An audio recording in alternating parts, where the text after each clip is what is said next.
Welcome to the deep dive. Today we're getting into something pretty fascinating, the law of attraction, specifically how Abraham Hicks explains it. Right. It pops up everywhere, doesn't it? And the core idea, according to Abraham Hicks, is actually, well, pretty straightforward. That which is like unto itself is drawn. Okay, like attracts like. Yeah. Sounds simple, maybe a bit abstract. What does that actually mean for, someone just trying to get a handle on things day to day? Think of it like this. Your main thoughts, your dominant feelings, they act like a kind of magnet. Or maybe like a human Wi-Fi A signal. Wi-Fi signal, I like that. Yeah, you're constantly sending out this vibe, this energetic signature, based on how you feel and what you focus on. And the universe, well, it picks up that signal and responds. It sends back stuff that matches your vibe.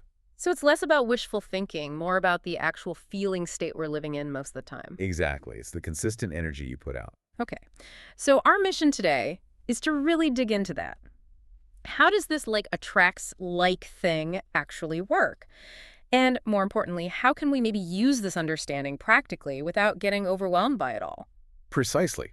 We want to get past the surface level, look at the mechanics, and find some, real takeaways, even if you've heard about LOA before. All right, let's dive in. The power of thoughts and feelings. It sounds basic, but just how strong is that link between our inner world and what we actually experience? Oh, it's fundamental. According to this perspective, it's not just a link, it's the mechanism. Every thought, every emotion isn't just in your head. It's like placing an order. An order with the universe. Kinda, yeah. You're sending out a request, vibrationally speaking. And the key thing, the really crucial part, is the consistency. It's the feelings and thoughts you keep coming back to, your overall emotional tone that has the real pull, not just, thinking a happy thought once in a while. That makes sense. So it's not about plastering on a smile when you feel awful. It's more about the underlying emotional current. Got an example? Sure. Let's say someone often thinks, people don't really listen to me, or feels kind of overlooked. Okay. What tends to happen? They start noticing, maybe even subconsciously looking for, evidence that confirms that feeling. They remember that meeting where they were ignored, or that time their idea got shot down. It's like their I'm overlooked vibe tunes them into that specific frequency. Right. Their focus almost creates that reality for them in a way. Exactly. Now flip it. Imagine that person starts trying to shift that feeling. Maybe focusing on times they were heard, or just trying to feel a bit more confident when they speak up. Right. That subtle shift inside, that different vibe, can actually change how others react. Suddenly, maybe people seem more interested in their opinion. It's like they're picking up on this new signal. It comes back to what Abraham Hicks says. You don't attract what you want, you attract what you are feeling. That's a big one. The feeling. Got it. That I really agree. changes things. Okay, what about something we've all probably felt, the bad day snowball? You wake up late, feel grumpy, and then bam, bam, bam, everything goes wrong. How does LOA explain that? Ah, the snowball. That's a perfect example of vibrational momentum. You start the day with that negative vibe, rushed, stressed, annoyed. Yep. That sets the tone. Then you spill coffee, hit traffic. These aren't just random unfortunate events. Yeah. They often match that initial this is going badly feeling. The universe is essentially just reflecting your signal back. Okay, got it. Things are going poorly today. So the universe isn't out to get us, it's just responding. Exactly. It's neutral, just matching the frequency. But here's the good news. You can stop the snowball. Really? How? When you're right in the middle of it? Yeah, it takes conscious effort. You have to interrupt the pattern, intentionally shift your focus, even just slightly, towards something that feels a tiny bit better. Like what? Instead of fuming about the spilled coffee, maybe put on a song you love, take a few deep breaths, decide to really enjoy your lunch break. Anything that breaks the negative chain and introduces a slightly better feeling, that small shift can actually change the direction of the rest of your day. Okay, so our feelings aren't just feelings, they're like information, feedback, telling us if our thoughts are serving us. That's exactly how Abraham Hicks puts it. Yeah. Your emotions are your inner guidance system, like a GPS for your thoughts. So GPS, okay. Feeling good, joyful, excited, loving it. That's the GPS saying yes. Keep thinking like this. You're aligned with what you want. Feeling bad, frustrated, worried, doubtful. That's the signal. Whoa, hold on. These thoughts are creating resistance. They're taking you away from what you want. You mentioned a vibe scale before. Can you expand on that? How did these feelings relate to, well, attracting stuff? Yeah, imagine a sort of emotional ladder. Mm-hmm. Way up top, you've got high vibe feelings. Joy, love, appreciation, empowerment. Those are powerful attractors. Things flow easily. Okay. Then you move down, maybe boredom, contentment, Right. kind of neutral. Right. And then further down, the lower vibes, doubt, worry, anger, fear, despair. These tend to attract more experiences that match those feelings. But the important thing is you don't have to leap from despair to joy overnight. That's usually impossible. The goal is just to notice where you are and reach for a feeling that's just slightly better. If you're frustrated, maybe aim for feeling okay, or even just less frustrated. That small step up changes your vibration. That feels way more achievable. Just reach for a slightly better feeling. Okay, let's take another common situation. Having a crush on someone, but they don't seem interested yet. How does LOA work there? Oh, relationships are a big one for this. If you really like someone, but deep down you're thinking and feeling, they're too good for me, or why would they like me? Guess what signal you're sending? Lack. Unworthiness. Exactly. That feeling becomes your vibe. And it might come out as nervousness or trying too hard or seeming insecure, which ironically often pushes the person away or just keeps things stalled. The universe is kind of reflecting your own belief back.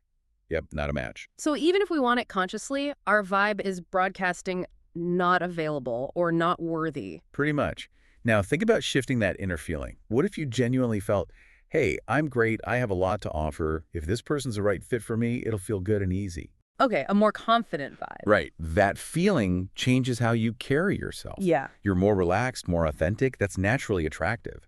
And even if that specific person isn't the one, you're now vibrating at a level that's much more likely to attract someone who does resonate with that confident, happy energy. So it comes back to that combo, focus plus emotion. It's not just the thought, but the feeling behind it that creates the pull. They're totally intertwined. Your thoughts aim your focus, but it's the emotion that gives it power. It's the juice. The juice, I like that. Yeah. Just thinking, I want to be rich while feeling really stressed and broke. It's like sending a mixed signal.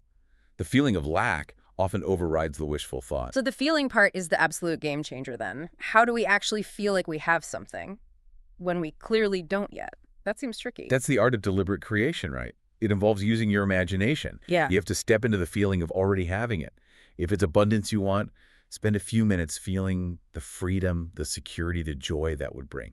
Really feel it in your body. The more you can genuinely conjure up that feeling, even for short bursts, the stronger your attractive signal becomes. Let's make this super practical. Example, manifesting money, even small amounts. Okay, so if your default setting around money is scarcity, Yeah. there's never enough, I can't afford that, and you feel that lack constantly. You're basically reinforcing that reality, sending out the lack signal. Precisely. It becomes a loop.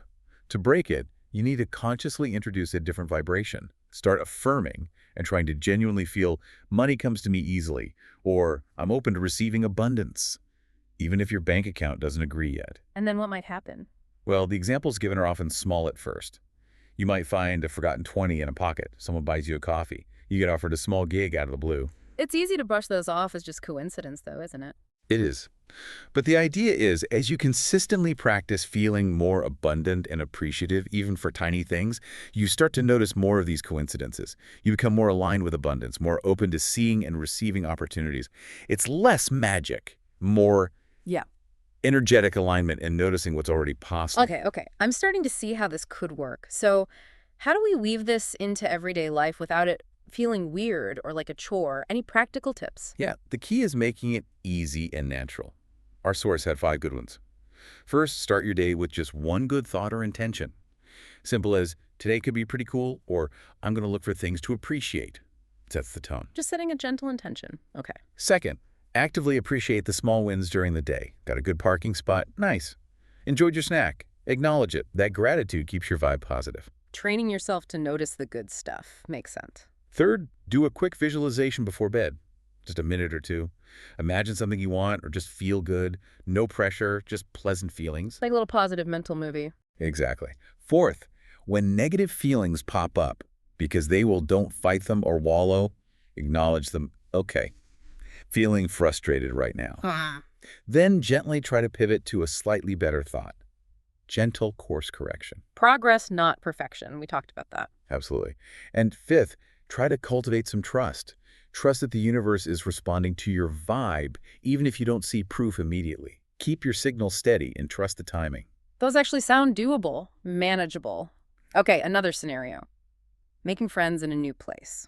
That can feel tough. How can LOA help there? Right. If you move somewhere new and your main thought is, this is going to be hard, people probably aren't very friendly, you might unconsciously give off closed-off vibes. That Yeah. feeling of isolation can actually create a barrier. You kind of manifest the loneliness you fear. Yeah, it can become a self-fulfilling thing. Yeah. But what if you shift it?